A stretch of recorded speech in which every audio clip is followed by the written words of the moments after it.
for providing valuable assistance over the weekend with a very complex and coordinated search warrants that were done.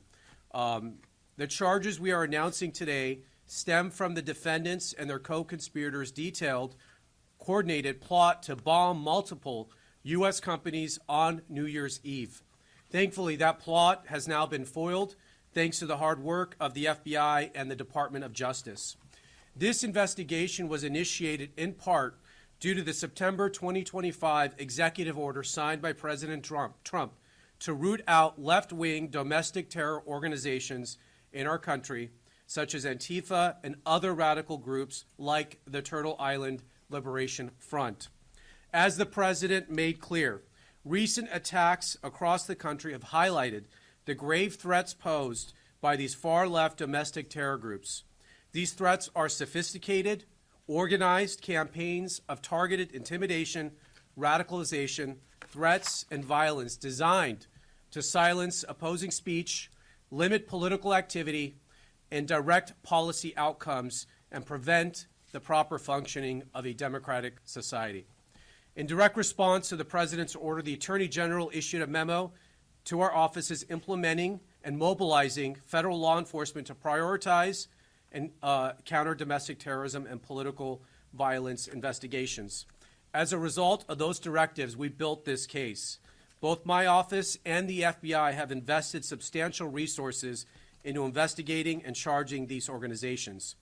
And if anyone does not believe that members of these groups are organized, sophisticated, and extremely violent, let me tell you about the plot in this case. The four defendants are Audrey Carroll, 30 years old. The pictures, I think we have them somewhere. We'll put them up here. Audrey Carroll, 30 years old. Zachary Aaron Page, 32. Dante Gaffield, 24. And Tina Lay, 41. Each from the Los Angeles area. Each is charged with conspiracy and possession of an unregistered destructive device in violation of Title 26, United States Code Section 5861D. We intend to file additional charges in the coming weeks as we finish reviewing the evidence. The defendants are all radical anti-government members of the Turtle Island Liberation Front, which according to their own social media is an anti-capitalist, anti-government movement that calls for their associates to rise up and fight back against capitalism. One of the leaders of the organization, defendant Audrey Carroll, helped organize an even more radical faction of the group called the Order of the Black Lotus. Each of the defendants charged today was also a member of the Order of the Black Lotus. Carroll described this group to her co-conspirators as everything radical. As detailed in the federal complaint, which we will now make public, in November 2025, defendant Carroll created a detailed bombing plot to use explosive devices to attack 5 or more locations across Southern California on this upcoming New Year's Eve. Carroll and her co-defendant, Zachary Page, led the effort to obtain and build the bombs and to recruit others to join in their plot. Carroll's bomb plot was explicit. It included a step-by-step instructions to build IEDs or improvised explosive devices and listed multiple targets across Orange County and Los Angeles. Carroll also made clear her desires. She said, quote, "What we are doing will be considered a terrorist act." Carroll and Page also discussed plans for follow-up attacks after their bombings, which included plans to target ICE agents and vehicles with pipe bombs. Carroll stated that those plans would, quote, "take some of them out and scare the rest." Throughout early December, the co-conspirators discussed their plans during an in-person meeting in Los Angeles and through an encrypted messaging application. As part of the plan, the 4 defendants plan to build test bombs in the Mojave Desert. You're going to hear more details about the bombs they intended to build and how the operation went down in the desert here shortly from the FBI Assistant Director in charge. In preparation for the plan, the co-conspirators purchased multiple pieces of bomb-making materials and discussed their travel plans to the desert. Last Friday, December 12th, the defendants took a significant step to carry out their plans. They traveled to the remote campsite, which you're going to see some video of, in the desert, and they began unloading their bomb-making materials to assemble and test the bombs. They had everything they needed to make an operational bomb at that location, and they were subsequently arrested by the FBI before they could build a functional explosive device. Shortly after the defendants were taken into custody, the FBI executed multiple search warrants, including at the defendants' Southern California residence and other locations throughout the country. I'll highlight some of the items found during those searches over the weekend. For example, in Carroll's residence, law enforcement found multiple posters and materials associated with Turtle Island Liberation Front, including posters stating, quote, "Death to America, long live Turtle Island and Palestine," and, quote, "Death to ICE, Turtle Island Liberation Front." In Page's residence, law enforcement found a copy of the detailed bomb attack plan. This case is another reminder about the dangers that radicalized Antifa-like groups pose to public safety and the rule of law. Through the tireless work of our prosecutors in my office and our law enforcement partners, which you will hear from today, we disrupted this terror plot before buildings were demolished or innocent people were killed. But this is not the end of our work. My office is committed to extinguishing the far-left terror threats that we face, and will continue to work 24 hours a day, 7 days a week. The 4 defendants arrested will make their initial appearance this afternoon at the federal court in downtown Los Angeles. They are each considered innocent until proven guilty. I will now turn it over to the Assistant Director in Charge of the FBI LA office, Akil Davis. Good morning. Again, my name is Akil Davis. I'm the Assistant Director in Charge of the FBI's Los Angeles Division. As we're all aware, we've had a busy weekend in this country and abroad with bad news incidents one after another. Today, we are announcing a major victory in our collective effort to protect the American people. The FBI's Joint Terrorism Task Force intercepted a scheme by members of a violent extremist group we believed determined to detonate explosives at multiple businesses on New Year's Eve.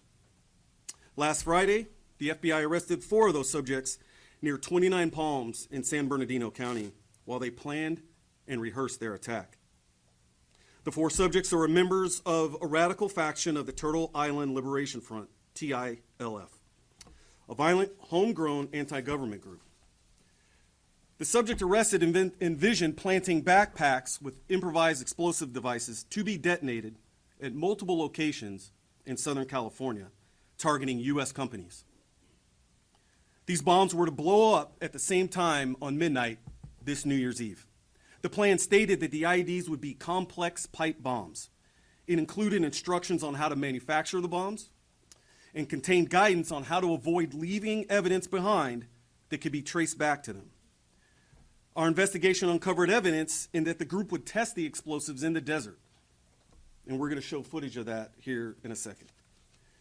We learned that the alleged co-conspirators had recently started acquiring precursor chemicals and other items necessary to accomplish this task. In recent days, the alleged co-conspirators discussed plans to travel to the desert on the 12th to detonate the explosives. Knowing this, the FBI's JTTF and the FBI Los Angeles field office staged multiple SWAT teams, special agent bomb technicians, our evidence response team, along with the FBI's elite hostage rescue team in the desert to disrupt this plan before any harm could occur. Because of this, we were able to disrupt their plan. All 4 group members were taken into custody without incident. The TILF Instagram account publicly posts content that advocates for violence against United States officials. A recent post called for a revolution and asked for supporters to organize and be ready. The FBI, as you have seen here, can also organize and be ready. We could not have accomplished these arrests without the exceptional assistance from our partners on the Joint Terrorism Task Force. I specifically want to thank the following agencies, as you see up here today: the Los Angeles County Sheriff's Department, the Los Angeles Police Department, the Palm Springs Police Department, along with the San Bernardino County Sheriff's Department. I also want to recognize the following FBI field offices as this investigation crossed the entire country: the New Orleans Division, the Buffalo Division, Indianapolis Division, and the Boston Division, who, as you all know, have had their hands full this weekend. In fact, an additional was arrested by our partners at FBI New Orleans in support of this investigation. I will now turn it over to the Los Angeles Police Chief, Jim McDonald. Well, thank you, and good morning, and we appreciate you being here today. Los Angeles Police Department is proud to stand alongside our federal, state, and local partners today to announce the arrest stemming from a coordinated domestic terror plot. The case underscores the persistent threat posed by extremist groups and individuals, as well as the critical need for law enforcement agencies to remain vigilant in protecting our communities. The successful disruption of this plot is a powerful testament to the strength of our unified response, driven by the collaboration and tireless efforts of the FBI's Joint Terrorism Task Force, along with our allied agencies. Together, we have prevented a potential tragedy and reaffirmed our shared commitment to safeguarding our communities. I want to personally thank the dedicated men and women from every agency involved. Their relentless work over the past several days has ensured that those responsible were apprehended swiftly and safely and without harm to our neighborhoods. Thank you. I'm going to call up Sheriff of Los Angeles County, Robert Luna. Well, good morning, everybody, and thank you for being here to cover this, what I believe is a very, very important story for our community. This successful operation was a result of quick, proactive, investigative work, and I want to emphasize strong collaboration. And ADIC, Akil Davis, mentioned it and gave credit to all the law enforcement here in Southern California. It is better here, it always has been, than anywhere else in the country, and we're very proud to be part of the Joint Terrorism Task Force. For us at the Sheriff's Department, we've been part of it since after 9/11. Their ability to share intelligence across multiple agencies, investigating threats like this one, is second to none anywhere else. The way we coordinate with partner agencies and act quickly was critical to the success of this operation.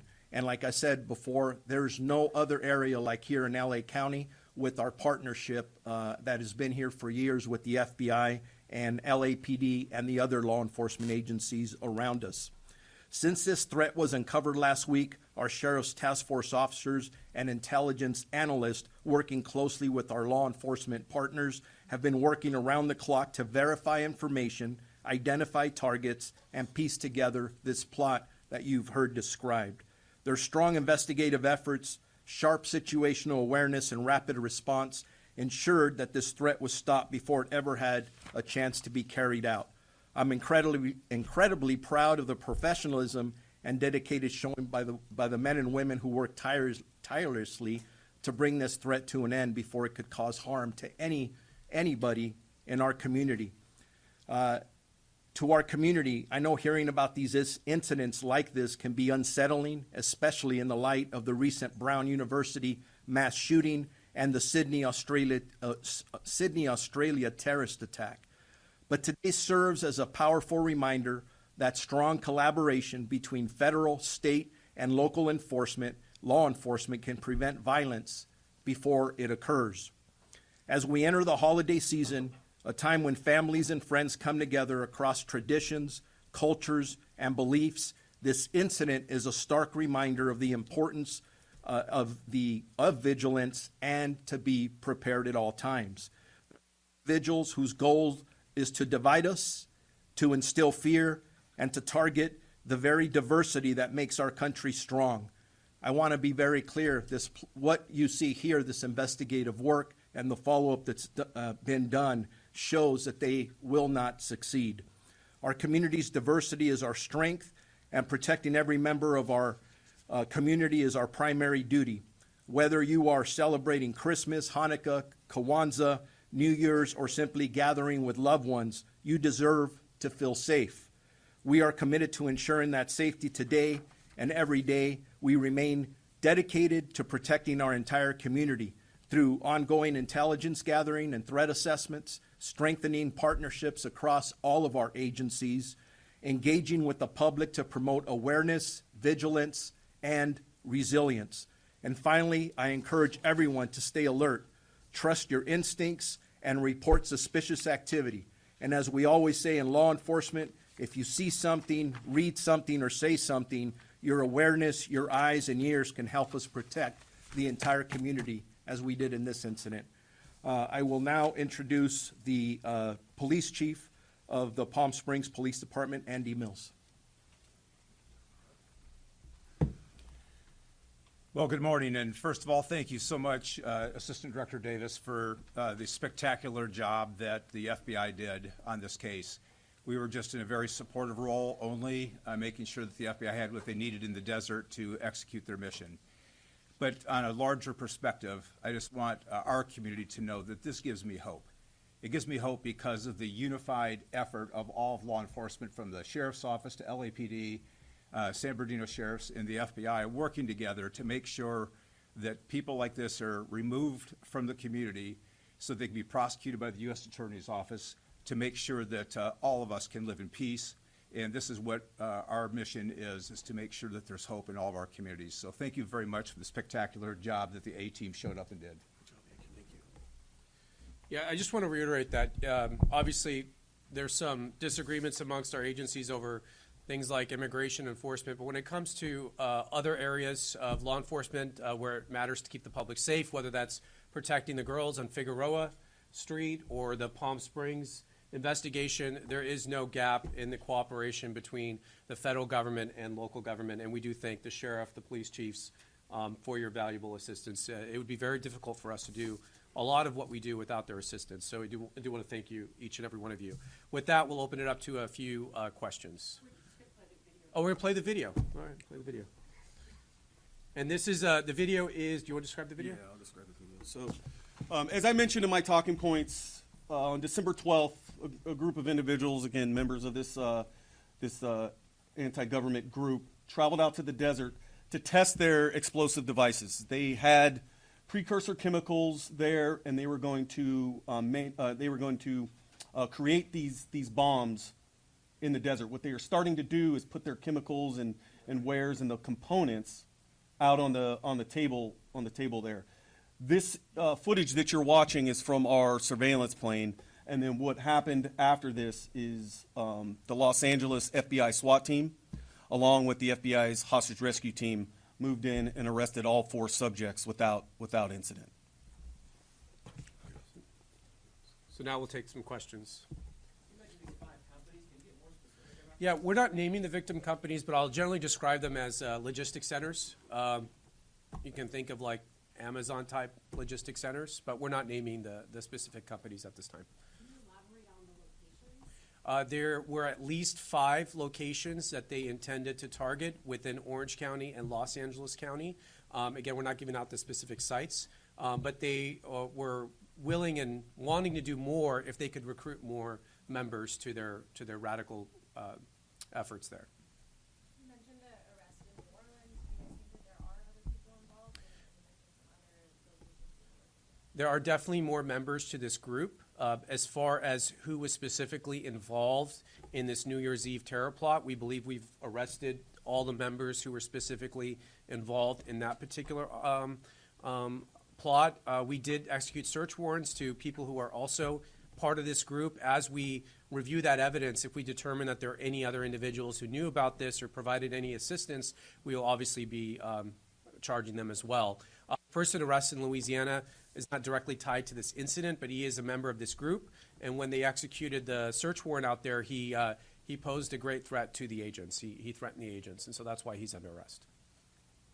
Do you believe you thwarted what would have happened on New Year's Eve, or do you think there's going to be others that are still planning to go forward with something? Well, obviously, the FBI has a very robust national security investigators. They look out for domestic terrorism as well as international terrorism. Do you want to talk more about your activities with the Joint Terrorism Task Force? So this investigation is ongoing, as the United States just stated. Members of this group or associates of this group or any collaborators in this group, we are looking at as a result of this investigation. To answer your question, we do believe that we have disrupted this plot for New Year's Eve, but like I said, the investigation is ongoing. As far as we're always looking. We're always looking for other people who might be plotting or doing this. And let this be a warning. If you can avoid being detected by the FBI or the federal government, if you think you're going to be able design one of these plots, think again. We have very sophisticated, experienced agents, and we will find you, and we will infiltrate you, and we will arrest you, as we did with this group. They didn't see it coming, and each and every one of them is right now in custody. So we're very proud of the work done by the agents. Yes, any other questions? The names are done, the stipulations are done. What's the relationship? I'm The name of the operation. Yeah, Oh. just the name. It's just a name. Looks like one of the names is missing from the people who were arrested. Are you able to check that out? Yeah, why is that name off? I think that was a, That information, it's all in the report, which you should have by now. that's Page. Zachary Aaron Page, 32. Okay. Any other questions? Did you want it? Sure. Yeah, go ahead. Good morning, everybody. It's Captain Mike Land from Media Relations Division. As I discussed earlier with you guys, the chief has agreed to give you an update on the tragedy at the Reiner family home. Just understand this is based on some updates of the tireless work of our investigators from last night and through the night. We're still at the very early stage of this investigation, but again, Chief's prepared to answer any questions and give you a brief update. Thank you. No, thank you. Thank you, Captain Bland. As he said, the information at this stage is still limited, but I'll share what we can. First of all, our hearts go out to the family and friends of the Reiners, a tragic incident.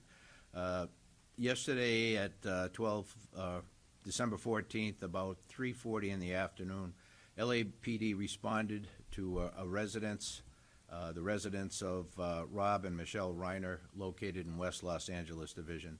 At that location, they found two deceased adults, a male and a female. Through the night, working with the coroner's office, they were able to identify them definitively as Rob and Michelle Reiner. We have our robbery homicide division handling the investigation. They worked throughout the night on this case and were able to take into custody Nick Reiner, a suspect in this case. He was subsequently booked for murder and is being held on $4 million bail. Pretty much that's what I can share at this point, but again, a very, very tragic incident. Can you talk about, I know Deputy Hamilton talked about the search warrant and how important that was because of something inside. Can you talk about where that played a role in this and what you guys needed in order to gain access? Yeah, you know, we use search warrants to be able to further our investigation, as you know, on all of these cases. I wouldn't be in a position to talk specifically about what the object of the search warrant was, but it's a critical piece of our investigations to be able to ensure down the road a prosecution. Thank you all very much.